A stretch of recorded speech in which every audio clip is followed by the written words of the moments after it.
first start. What did you see from him just out of the gates that really impressed you? Well, I think that Tarris is a byproduct of the laboratory that Juwan Howard creates.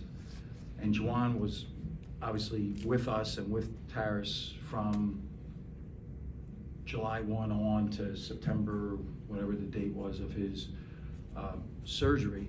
And then Jay Smith has taken that over. Tarris is a very confident young guy, and now it's a different situation. So when Hunter made his decision, Tarris was aware that, well, you know what, a lot goes on to my shoulders.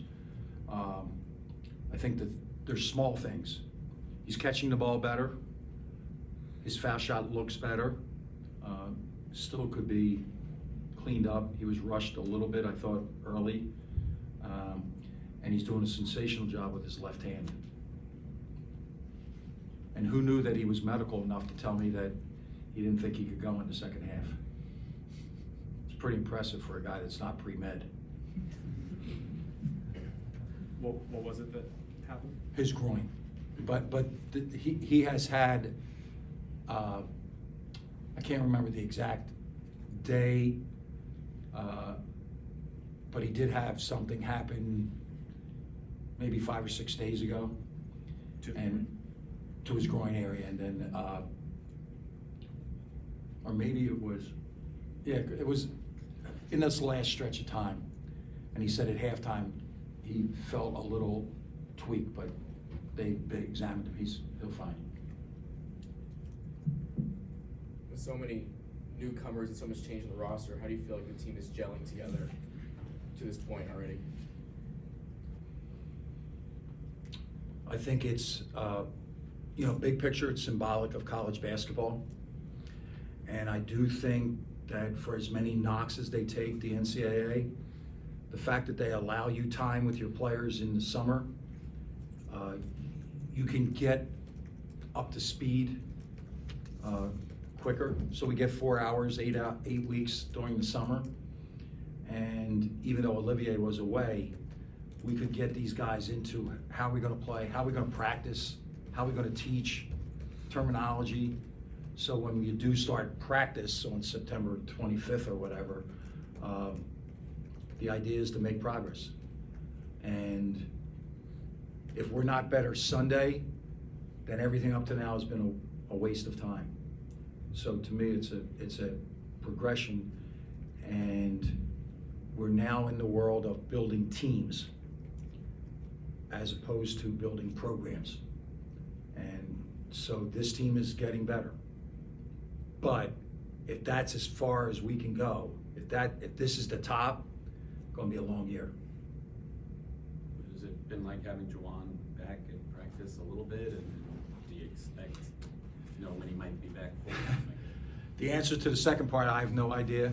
I know that he has unbelievable medical resources, and he is unlike most males in that he is not going to be stubborn. The experts will make the decision. And I will say having him back is interesting, because even when he is back in some of our practice meetings, and the practice is crafted, it's still, there are certain touches that he's looking for, certain ideas. His ferociousness for watching tape has not changed. And, that's his team. That's his team. And allowing us to practice and prepare them it's been interesting.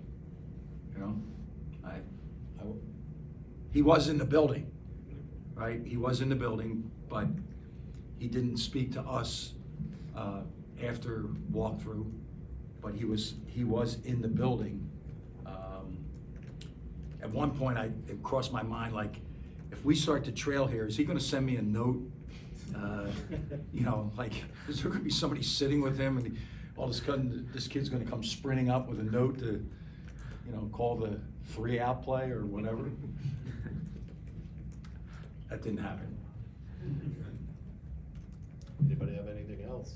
How's Doug doing after stepping off? Doug is fine. Yeah, Doug is fine. It had to do with the fact that he wore low-cut sneakers. That's what I was told. Again, it's not a world that I'm familiar with. Like, we could go into a very long thing. I've never in my life owned more than 2 pairs of sneakers until I came here.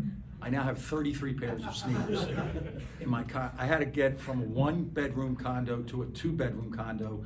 The 2nd bedroom has only sneakers and gear in it. Anything else? Trey Jackson, 8 for 10, 3 for 4 from deep. What's he brought to this team? You know what I really like is that he has not blinked. Think about it. He's a young local kid who has come home. So now there's added pressure. That's not easy. It's added pressure. And T. Will is ahead of him, in the depth chart. But in our, let's just say that we had a secret scrimmage, and at our secret scrimmage, he didn't blink about going into the game, because that's going to be a really big role for this team, whether you want to call it the 6th man, the 6th starter, whatever it would be. And tonight, there was no blink. The biggest test will be when that ball doesn't go in. How is he going to handle being 1 for 6 instead of 5 for 6 to start a game? He has to have that same energy and that same change the game mindset. And that's what he has been doing even in practice sessions. How did you kind of see Tarris act as a spark early in the first half? How did I see him? How did he act as a spark for the team? He kind of, as he stepped up, really helped Michigan kind of take the lead. Well, I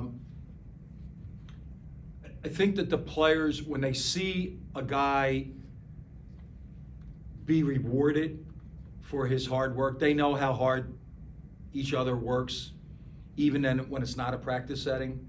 So you can feel that when he walks to the foul line and he confidently takes a shot. When he finishes with his left hand. In today's world, they still seem to get excited about dunks. I mean, they all can dunk, so I don't know what all the excitement is about, but he's powerful,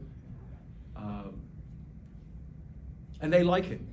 He's a likable young guy. So, and he's younger, he's younger than Olivier and the guys he's playing with, T. Will, Trey. So he has a big voice, and when they see that guy perform well, I do think it is a spark. Good point. All right. Thank you.